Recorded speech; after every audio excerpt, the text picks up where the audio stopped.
Oi pessoal, bem-vindos mais uma vez ao canal. Então, gente, hoje eu vou contar uma história inacreditável. Sim, é a história de uma mulher que ela sobreviveu a uma queda de avião, tá? Ela foi a única sobrevivente. Spoiler.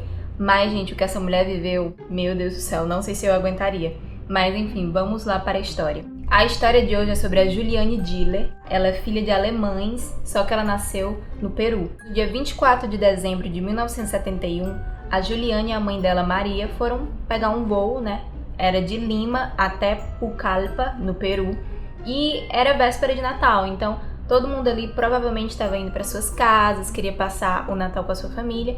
E a Juliane e a mãe dela iam se encontrar com o pai da Juliane, né, para passar o Natal juntos. Foi no voo 508 da Lança Airlines e além das duas, tinha mais 91 passageiros e 6 membros da tripulação. Antes de embarcar, os passageiros já estavam estressados porque o voo tinha atrasado 7 horas. Mas enfim, deu certo, eles embarcaram. E aí a mãe da Juliane, ela tava meio ansiosa, até porque ela tinha medo de voar. Só que a Juliane tinha 17 anos, né, na época, não tinha nenhum medo, né, tava de boas, era só mais um voo que ela tava fazendo. Passaram-se 30 minutos e o avião ele entrou numa zona em que estava muito escuro, as nuvens estavam muito carregadas, né? Então dentro do avião ficou escuro. O voo era de dia, só que na hora, né, que ele entrou nessa zona, pareceu que estava de noite, pareceu que o voo era de noite.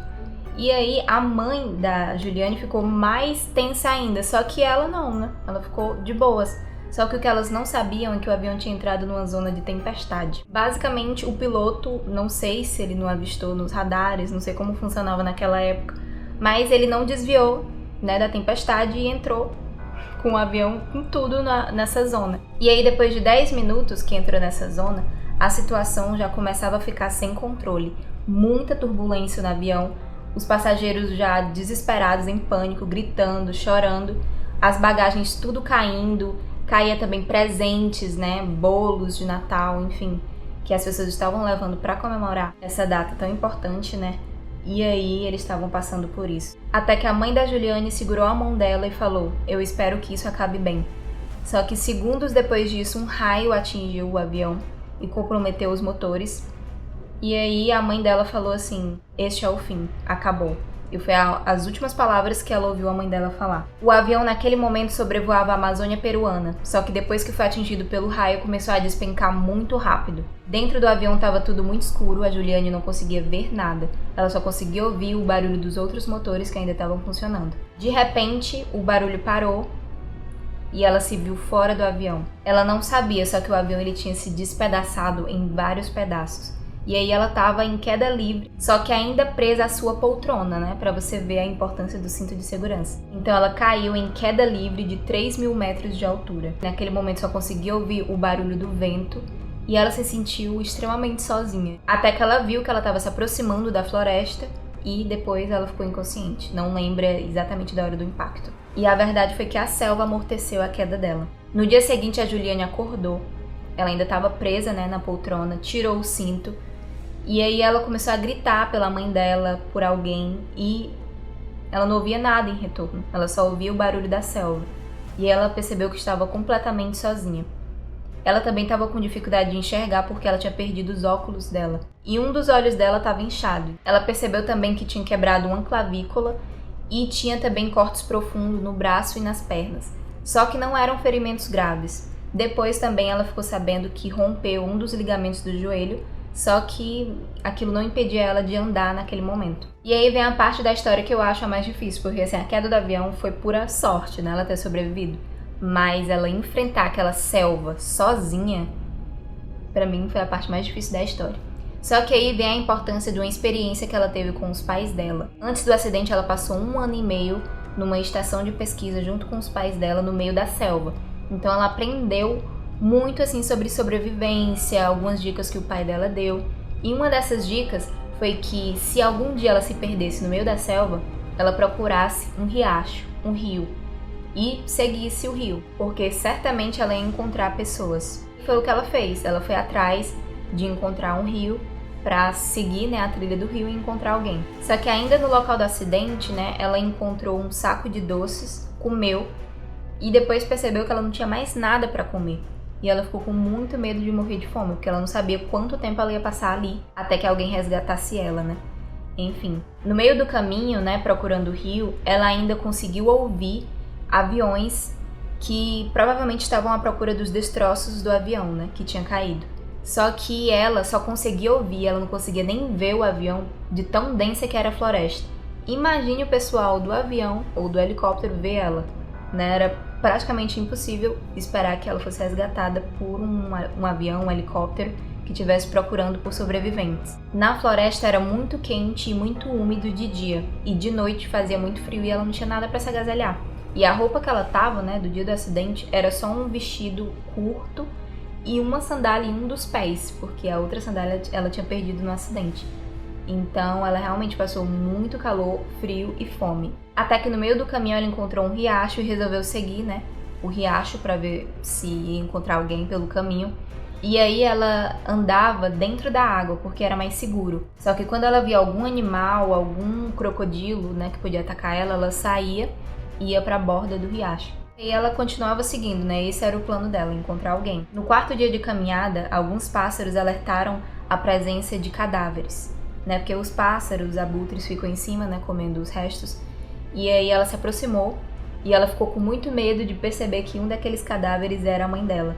E aí ela pegou um galho e foi verificar olhando as unhas dos pés. E aí ela percebeu que as unhas dos pés estavam pintadas e a mãe dela nunca pintava as unhas. Então ela deu um suspiro de alívio porque percebeu que nenhuma daquelas pessoas era a mãe dela. Enquanto isso, o pai dela, a centenas de quilômetros de distância, mandava cartas para a família falando que já tinha passado uma semana, né, e que não tinha encontrado nem os destroços do avião.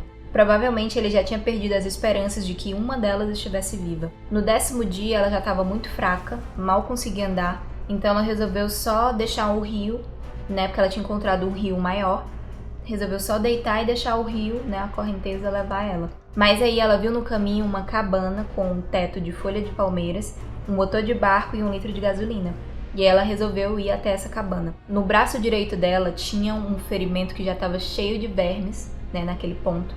E aí ela lembrou de uma vez que o cachorro da família, né, ele tinha se machucado, né, e tava com infecção. E aí o pai dela usou querosene para passar na ferida para desinfectar. E ela resolveu fazer a mesma coisa, só que com gasolina, né? E apesar da dor intensa que ela tava sentindo, ela passou a gasolina na ferida, tirou verme por verme, né? Ela contou, deram 30 vermes mais ou menos.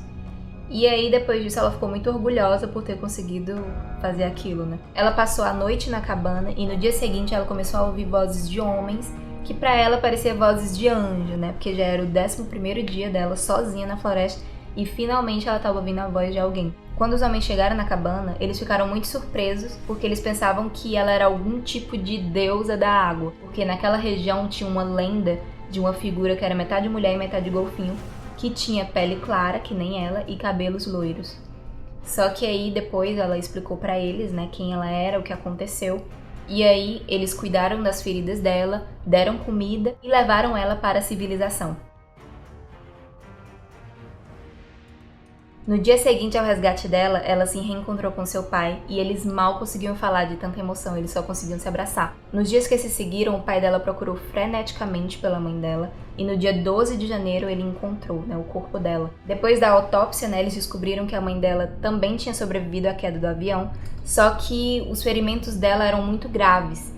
Então ela não conseguia nem andar e nem nada. E a Juliane fala que não consegue nem imaginar o que foi que a mãe dela passou, né, nesses últimos dias de vida. Esse acidente foi um prato cheio para a mídia da época, que achava a história da Juliane simplesmente incrível e eles buscavam e buscavam por motivos para ela não ter morrido como os outros passageiros. E as hipóteses foram a posição dela no avião, a forma como o avião caiu e as árvores terem amortecido a queda dela. Logo depois do acidente, ainda na floresta, a Juliane prometeu a si mesma que se ela sobrevivesse, ela ia dedicar a vida dela a uma causa que servisse à natureza e à humanidade. Ela foi morar na Alemanha com os avós e se tornou uma bióloga tão respeitada quanto os pais dela. Nos anos 2000, ela voltou ao Peru e assumiu um trabalho no mesmo lugar onde o pai dela trabalhava, no meio da floresta que salvou a vida dela. Ela trabalhava com a preservação da floresta amazônica e conseguiu que as autoridades do país delimitassem zonas de proteção e reflorestamento. Ela atualmente tem 67 anos, sim, ela ainda está viva, e ela mora em Munique, na Suíça. E recentemente ela se aposentou da coleção estadual de zoologia. E é isso, gente. Essa foi a história. Eu espero que vocês tenham gostado. Se gostou, dá aí o joinha, comenta o que foi que você achou. Se você acha que conseguiria sobreviver, né? Porque primeiramente tem que ter sorte de sobreviver à queda do avião e tem que ter garra para sobreviver 10 dias no meio da floresta amazônica. Eu não sei se eu conseguiria de verdade. Se inscreve no canal se você não é inscrito, aciona um sininho, gente, importantíssimo, tá? Compartilha com alguém que você acha que também vai gostar dessa história. E é isso, até o próximo vídeo.